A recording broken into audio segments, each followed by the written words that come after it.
ਸ਼੍ਰੋਮਣੀ ਅਕਾਲੀ ਦਲ ਅੰਮ੍ਰਿਤਸਰ ਪ੍ਰਧਾਨ ਸਰਦਾਰ ਸਿਮਰਨਜੀਤ ਸਿੰਘ ਮਾਨ ਦਾ ਕਹਿਣਾ ਹੈ ਕਿ ਬਰਤਾਨੀਆ ਦੇ ਸਿੱਖ ਭਾਈ ਖੰਡੇ ਦੇ ਕਾਤਲ ਮੋਦੀ ਦੇ ਆਉਣ ਤੇ ਸਮੂਹਿਕ ਰੂਪ ਵਿੱਚ ਬਰਤਾਨੀਆ ਸਰਕਾਰ ਨੂੰ ਕਾਰਵਾਈ ਕਰਨ ਲਈ ਗੁਹਾਰ ਲਗਾਉਣ।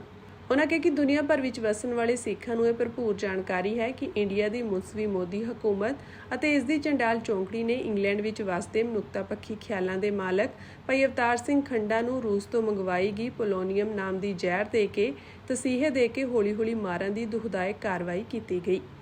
ਕਿਉਂਕਿ ਬਰਤਾਨੀਆ ਦੇ ਸੰਸਾਰ ਦੇ ਮਸ਼ਹੂਰ ਪੇਪਰ ਦਾ ਗਾਰਡੀਅਨ ਨੇ ਇਸ ਕਤਲ ਦੀ ਸੱਚੀ ਰਿਪੋਰਟ ਪ੍ਰਕਾਸ਼ਿਤ ਕਰਕੇ ਪ੍ਰਤੱਖ ਕਰ ਦਿੱਤਾ ਹੈ ਕਿ ਮੋਦੀ ਹਕੂਮਤ ਭਾਈ ਅਵਤਾਰ ਸਿੰਘ ਖੰਡਾ ਦੀ ਕਾਤਲ ਹੈ।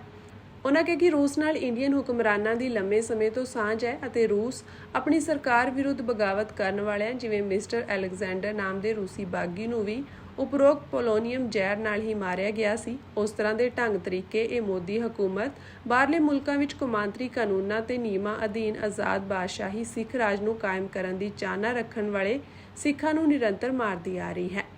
ਇਸ ਜੁੰਡਲੀ ਨੇ ਭਾਈ ਹਰਦੀਪ ਸਿੰਘ ਨਿੱਜਰ, ਰਿਪੂਦਮਨ ਸਿੰਘ ਮਲਿਕ, ਸੁਖਦੂਲ ਸਿੰਘ, ਪਰਮਜੀਤ ਸਿੰਘ ਪੰਜਵੜ, ਲਖਬੀਰ ਸਿੰਘ ਰੋਡੇ, ਦੀਪ ਸਿੰਘ ਸਿੱਧੂ, ਸ਼ੁਭਦੀਪ ਸਿੰਘ ਸਿੱਧੂ ਅਤੇ ਗੁਰਪ੍ਰੀਤ ਸਿੰਘ ਹਰੀਨੋ ਨੂੰ ਸਾਜ਼ਿਸ਼ੀ ਢੰਗਾਂ ਰਾਹੀਂ ਕਤਲ ਕਰਵਾਇਆ ਅਤੇ ਸਿੱਖ ਕੌਮ ਦੀ ਕਾਤਲ ਜੁੰਡਲੀ ਹੈ।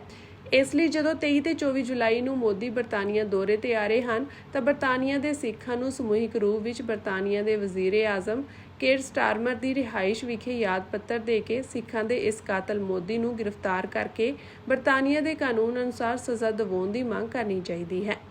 ਉਨ੍ਹਾਂ ਕਿਹਾ ਕਿ ਸਮੂਹਿਕ ਰੂਪ ਵਿੱਚ ਸਿੱਖਾਂ ਨੂੰ ਬਰਤਾਨੀਆ ਸਰਕਾਰ ਨੂੰ ਇਹ ਗੱਲ ਵੀ ਯਾਦ ਦਿਵਾਉਣੀ ਚਾਹੀਦੀ ਹੈ ਕਿ ਭਾਈ ਅਵਤਾਰ ਸਿੰਘ ਖੰਡੇ ਦਾ ਕਤਲ ਕਰਕੇ ਮੋਦੀ ਹਕੂਮਤ ਨੇ ਬਰਤਾਨੀਆ ਦੀ ਪ੍ਰਭੂਸੱਤਾ ਨੂੰ ਤੋੜ ਕੇ ਕੌਮਾਂਤਰੀ ਕਾਨੂੰਨਾਂ ਦਾ ਉਲੰਘਣ ਹੀ ਨਹੀਂ ਕੀਤਾ, ਬਲਕਿ ਬਰਤਾਨੀਆ ਦੇ ਨਾਗਰਿਕ ਨੂੰ ਮਾਰ ਕੇ ਉਹਨਾਂ ਦੀ ਕਾਨੂੰਨੀ ਪ੍ਰਕਿਰਿਆ ਨੂੰ ਵੀ ਟਿੱਚ ਸਮਝਿਆ ਹੈ। ਉਨ੍ਹਾਂ ਉਮੀਦ ਪ੍ਰਗਟ ਕੀਤੀ ਕਿ ਮੋਦੀ ਦੇ 23 ਤੇ 24 ਜੁਲਾਈ ਦੇ ਬਰਤਾਨੀਆ ਦੌਰੇ ਨੂੰ ਮੁੱਖ ਰੱਖ ਕੇ ਬਰਤਾਨੀਆ ਦੇ ਸਿੱਖ ਇਹ ਆਪਣੀ ਇਨਸਾਨੀਅਤ ਅਤੇ ਕੌਮੀ ਪੱਖੀ ਜ਼ਿੰਮੇਵਾਰੀ ਨੂੰ ਹਰ ਕੀਮਤ ਤੇ ਪੂਰਨ ਕਰਨਗੇ।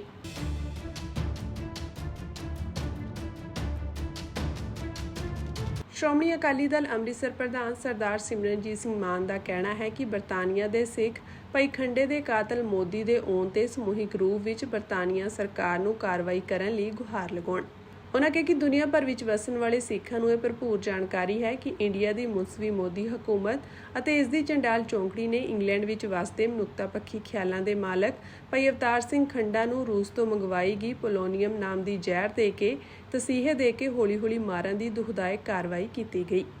ਕਿਉਂਕਿ ਬਰਤਾਨੀਆ ਦੇ ਸੰਸਾਰ ਦੇ ਮਸ਼ਹੂਰ ਪੇਪਰ ਦਾ ਗਾਰਡੀਅਨ ਨੇ ਇਸ ਕਤਲ ਦੀ ਸੱਚੀ ਰਿਪੋਰਟ ਪ੍ਰਕਾਸ਼ਿਤ ਕਰਕੇ ਪ੍ਰਤੱਖ ਕਰ ਦਿੱਤਾ ਹੈ ਕਿ ਮੋਦੀ ਹਕੂਮਤ ਭਾਈ ਅਵਤਾਰ ਸਿੰਘ ਖੰਡਾ ਦੀ ਕਾਤਲ ਹੈ। ਉਨ੍ਹਾਂ ਕਿਹਾ ਕਿ ਰੂਸ ਨਾਲ ਇੰਡੀਅਨ ਹੁਕਮਰਾਨਾਂ ਦੀ ਲੰਮੇ ਸਮੇਂ ਤੋਂ ਸਾਂਝ ਹੈ ਅਤੇ ਰੂਸ ਆਪਣੀ ਸਰਕਾਰ ਵਿਰੁੱਧ ਬਗਾਵਤ ਕਰਨ ਵਾਲਿਆਂ ਜਿਵੇਂ ਮਿਸਟਰ ਅਲੈਗਜ਼ੈਂਡਰ ਨਾਮ ਦੇ ਰੂਸੀ ਬਾਗੀ ਨੂੰ ਵੀ ਉਪਰੋਕਤ ਪੋਲੋਨੀਅਮ ਜ਼ਹਿਰ ਨਾਲ ਹੀ ਮਾਰਿਆ ਗਿਆ ਸੀ। ਉਸ ਤਰ੍ਹਾਂ ਦੇ ਢੰਗ ਤਰੀਕੇ ਇਹ ਮੋਦੀ ਹਕੂਮਤ ਬਾਹਰਲੇ ਮੁਲਕਾਂ ਵਿੱਚ ਕੌਮਾਂਤਰੀ ਕਾਨੂੰਨਾਂ ਤੇ ਨਿਯਮਾਂ ਅਧੀਨ ਆਜ਼ਾਦ ਬਾਦਸ਼ਾਹੀ ਸਿੱਖ ਰਾਜ ਨੂੰ ਕਾਇਮ ਕਰਨ ਦੀ ਚਾਹਨਾ ਰੱਖਣ ਵਾਲੇ ਸਿੱਖਾਂ ਨੂੰ ਨਿਰੰਤਰ ਮਾਰਦੀ ਆ ਰਹੀ ਹੈ। ਇਸ ਜੁੰਡਲੀ ਨੇ ਭਾਈ ਹਰਦੀਪ ਸਿੰਘ ਨਿੱਜਰ, ਰਿਪੂਦਮਨ ਸਿੰਘ ਮਲਿਕ, ਸੁਖਦੂਲ ਸਿੰਘ, ਪਰਮਜੀਤ ਸਿੰਘ ਪੰਜਵੜ, ਲਖਬੀਰ ਸਿੰਘ ਰੋਡੇ, ਦੀਪ ਸਿੰਘ ਸਿੱਧੂ, ਸ਼ੁਭਦੀਪ ਸਿੰਘ ਸਿੱਧੂ ਅਤੇ ਗੁਰਪ੍ਰੀਤ ਸਿੰਘ ਹਰੀਨੋ ਨੂੰ ਸਾਜ਼ਿਸ਼ੀ ਢੰਗਾਂ ਰਾਹੀਂ ਕਤਲ ਕਰਵਾਇਆ ਅਤੇ ਸਿੱਖ ਕੌਮ ਦੀ ਕਾਤਲ ਜੁੰਡਲੀ ਹੈ।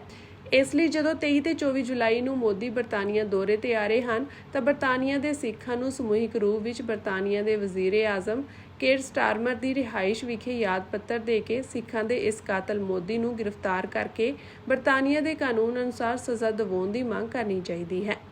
ਉਨ੍ਹਾਂ ਕਿਹਾ ਕਿ ਸਮੂਹਿਕ ਰੂਪ ਵਿੱਚ ਸਿੱਖਾਂ ਨੂੰ ਬਰਤਾਨੀਆ ਸਰਕਾਰ ਨੂੰ ਇਹ ਗੱਲ ਵੀ ਯਾਦ ਦਿਵਾਉਣੀ ਚਾਹੀਦੀ ਹੈ ਕਿ ਭਾਈ ਅਵਤਾਰ ਸਿੰਘ ਖੰਡੇ ਦਾ ਕਤਲ ਕਰਕੇ ਮੋਦੀ ਹਕੂਮਤ ਨੇ ਬਰਤਾਨੀਆ ਦੀ ਪ੍ਰਭੂਸੱਤਾ ਨੂੰ ਤੋੜ ਕੇ ਕੌਮਾਂਤਰੀ ਕਾਨੂੰਨਾਂ ਦਾ ਉਲੰਘਣ ਹੀ ਨਹੀਂ ਕੀਤਾ, ਬਲਕਿ ਬਰਤਾਨੀਆ ਦੇ ਨਾਗਰਿਕ ਨੂੰ ਮਾਰ ਕੇ ਉਹਨਾਂ ਦੀ ਕਾਨੂੰਨੀ ਪ੍ਰਕਿਰਿਆ ਨੂੰ ਵੀ ਟਿੱਚ ਸਮਝਿਆ ਹੈ। ਉਨ੍ਹਾਂ ਉਮੀਦ ਪ੍ਰਗਟ ਕੀਤੀ ਕਿ ਮੋਦੀ ਦੇ 23 ਤੇ 24 ਜੁਲਾਈ ਦੇ ਬਰਤਾਨੀਆ ਦੌਰੇ ਨੂੰ ਮੁੱਖ ਰੱਖ ਕੇ ਬਰਤਾਨੀਆ ਦੇ ਸਿੱਖ ਇਹ ਆਪਣੀ ਇਨਸਾਨੀਅਤ ਅਤੇ ਕੌਮੀ ਪੱਖੀ ਜ਼ਿੰਮੇਵਾਰੀ ਨੂੰ ਹਰ ਕੀਮਤ ਤੇ ਪੂਰਨ ਕਰਨਗੇ।